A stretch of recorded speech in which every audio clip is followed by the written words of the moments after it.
Rink Wide Vancouver, pregame, postgame, every game presented by Bodog. From sports odds to free casino games, make a play at bodog.net. Wadden and JPat here with you with another edition of the pregame show as the Canucks get set to face the grade 8 Alex Ovechkin in town and looking to make it 4 in a row as they kick things off with 4 straight at Rogers Arena. Yeah, 4 seems to be the big number here, although 8 may be the big number as the night goes along. We shall see. But as you mentioned, a 4-game homestand. The Canucks have played a ton of road games. Obviously, the road trip was terrific with the wins in Colorado, in Vegas, and finishing it off with the win in overtime in San Jose on Sunday night. So some home cooking now, a chance for the Vancouver Canucks to continue this stretch. They've won 5 of 6, and they're playing some of their best hockey of the season. It's interesting when you look at the records of these two teams tonight, almost identical. The Canucks at 9-11-3, or 9-10-3 rather, and the Capitals are 9-11-3. They're both sitting on 21 points at this stage of the season. So yes, Alex Ovechkin is going to be a focus for the Vancouver Canucks, but this is a winnable game. This is a chance for the Canucks to continue doing what they were doing out on the road. They just have to find a way now to start lighting things up here on home ice. Let's get to the lineup change presented by Delaney's OK Tire on Fraser Highway in Langley. Interesting lines today at the morning skate, JPat. Jack Studnicka, yeah, he's back and skating on a line with Elias Pettersson.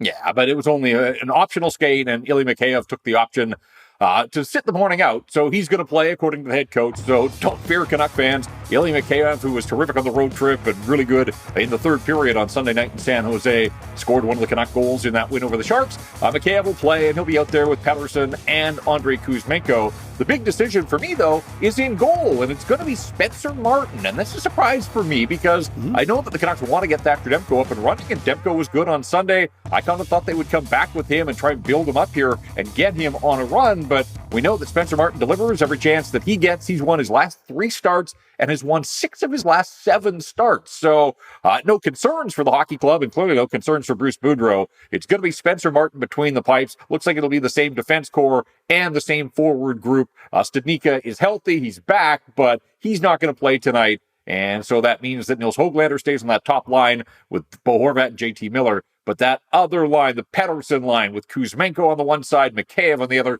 they were so good out on the road, just crushing their matchups right now. And we'll see if they can carry that on against this Washington team tonight. All right, let's get to the Caps now. They're starting a Western road trip in a stretch of 8 of 9 away from home. They lost on Saturday to the Devils and haven't been very good as of recent, just 2 wins in their last 7 games. Yeah, they're going to see a lot of the road here. Started in New Jersey and now coming west.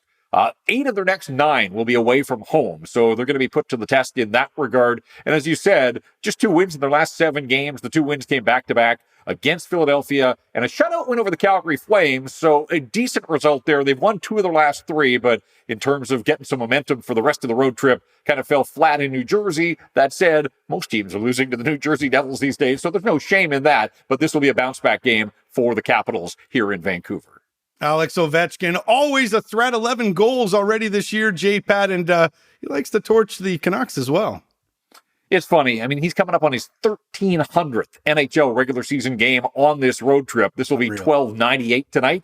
It'll just be his 12th game in the National Hockey League in the city of Vancouver. Now, he's basically been a point-a-game guy. He's got 6 goals and 5 assists, so 11 points in the 11 games that he's played at Rogers Arena or General Motors Place before that. And lifetime against the Canucks, 23 points in 23 games. So he's been a point-a-game guy every time that he has faced the Canucks, but he was a whole lot more than that earlier this season. The Capitals, one of those comeback wins against the Vancouver Canucks. What was it, game number 3 for the Canucks of the season? Ovi had 2 goals and 2 assists. So he had 4 points, 2 of his 11 goals. In fact, his first 2 goals of the season coming against the Canucks. Now, when we're talking about Ovechkin, he's 37 years of age, but he is an ageless wonder. He's already got 11 this year, so he's on pace for close to 40. And of course, he's trying to track down Gordie Howe, who is second in all-time goals. Ovi enters the night with 791. Gordie Howe finished his career with 801, so he's 10 back of Mr. Hockey. And then, of course, there will only be one guy to catch after that, and that's Wayne Gretzky at 894. So, again, a 37-year-old Ovechkin, one of the most remarkable things about him is his durability and his availability just doesn't miss any time. And so it does kind of feels like a matter of time before he tracks down the great one. Just over 100 goals to go in that regard. So we'll see what happens tonight against the Vancouver Canucks. Ovechkin doesn't have much of a supporting cast, though, on this year's Capitals team. I mean, there are some decent players. Evgeny Kuznetsov, TJ Oshie's missed some time. He's back now. Anthony Mantha.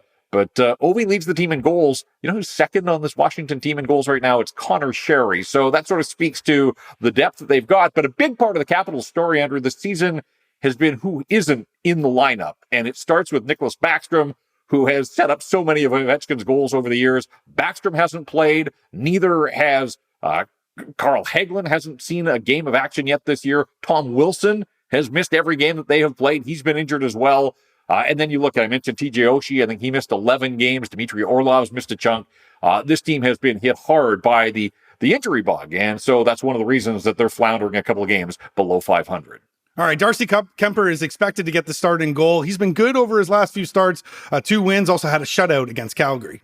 Yeah, and obviously a Stanley Cup to show for his efforts last year in Colorado. He has moved on, and he picked up the win against the Canucks earlier this season as well. So, had Saturday off in New Jersey. They rested him there. I would assume that he gets the start in this one, and coming off a shutout victory over those Calgary Flames, as we mentioned. He's won his last 2 starts. So, he's been all right between the pipes, but he'd like to see a little more run support, I imagine. How about this, though? I'm sure he'd love to see some run support in the first period. Only Arizona has scored fewer first-period goals than the Washington Capitals. They only have 11 on the season. And you compare that to the Canucks, who scored first in 6 straight games, 7 of their last 8. There's only 2 teams in the league that have scored more first-period goals than the Canucks. So at one end, you got the Canucks, who have gotten off to good starts and jumped on opponents. On the other side, you got the Capitals with their 11 first-period goals. That's a trend I'm sure the Canucks would love to continue here. Try to get that first one, put the Caps back on their heels, maybe change the way that they have to address the game and play the game. So Vancouver's been a quick starting team. We know their issues have been later in games. For the Capitals, it's taken them a little while to get into these games and warm things up. So just keep that in mind as this game unfolds tonight. Well, that might not bode well for my Bodog Best Bet, but you know what? I like buck and trend, so this is what I'm going to take tonight. Both teams to score in the first period at plus 140. I'm a value hunter, JPat. I don't care about those stats that you throw out at me. I think the Caps are going to get a tally in the first, as are the Canucks. Well, we'll see. I mean, Sunday was a slow starting game, a sluggish game between the Canucks and the Sharks. We'll see if, and some of that I think was the Canucks playing back-to-back. They had yesterday off after the road trip, and they're feeling better about themselves. So I would think that they've got a little bit of jump and some opportunity. And look, anytime Alex Ovechkin's got the puck on his stick, first period, second period, third period, overtime, the guy's a threat. We know that. And so maybe Ovi will do his part to help you with your Bodog Best Bet tonight. All right, perhaps Ovi will be someone who will do something tonight in this game. Who do you got in the crosshairs? I imagine that Alex Ovechkin will feature in this game prominently, and I'm sure that he features prominently in terms of the Canucks and their preparation. Going to go off the board a little bit here. Usually when I do something, guys, a player that needs to step up and score, they've got some players that Connor Garland, his scoring streak, or his scoring slump, rather, has dragged on far too long. But I'm going to look more at the matchup. I would imagine that controlling the last change, Bruce Boudreau is going to get that Elias Pettersson line with Kuzmenko and Mikheyev out against Ovechkin. Ovechkin's their biggest weapon, but the best way to combat that is spend more time in the offensive zone. Don't let Ovi have the puck. And so I think you're going to see the Pettersson line get the Ovechkin matchup. The guy that I want to see do something is Luke Schenn on defense. Obviously, the size to match up against Alex Ovechkin, who is an absolute beast, even at this stage of his career. He's still a physical player, but we know that Luke Schenn can handle the physical side of the game. Also, Ovi's going to set up, if the Canucks put the Capitals on the power play, you know he's going to set up in his office there, and anybody that's playing the right side of the penalty kill, they better be prepared to eat a few pucks. And so Luke Schenn maybe reinforce those shin pads a little bit, get a few blocks in there. But I think that the Canucks will try to get Hughes and Schenn out as their top pairing against the Ovechkin line. And so Luke Schenn, who has done a lot of things and a lot of good things for the Vancouver Canucks, he's my do-something guy tonight. Love it. Do you agree with JPat? Perhaps you've got somebody you think should do something in this game. We'd love to hear from you. Post it in the comments below. And we've got a new contest that we want to get out to you guys, courtesy of our friends at Wired Snowboards. It's a code word, and here is today's code word for your chance to win a Wired Recon Series snowboard, a value of $579.99. Just text the code word #snow to the Great Clips inbox at 778-402-9680. We will release a code word daily on one of our social media accounts. So check out @Rinkwide Podcast on Twitter, Instagram, Facebook, or right here on YouTube to find the daily code word you can enter once per day. And good luck to everybody trying to win that great snowboard. All right. The Great Eight is in town, JPat. The Caps always bring out a good crowd. Let's see if the Canucks can make it 4 in a row as they kick off 4 straight at Rogers Arena. This has been another edition of the Rinkwide Vancouver podcast presented by Bodog. For Jeff Patterson, I'm Andrew Wadden. Remember, Rinkwide is the show that always scores.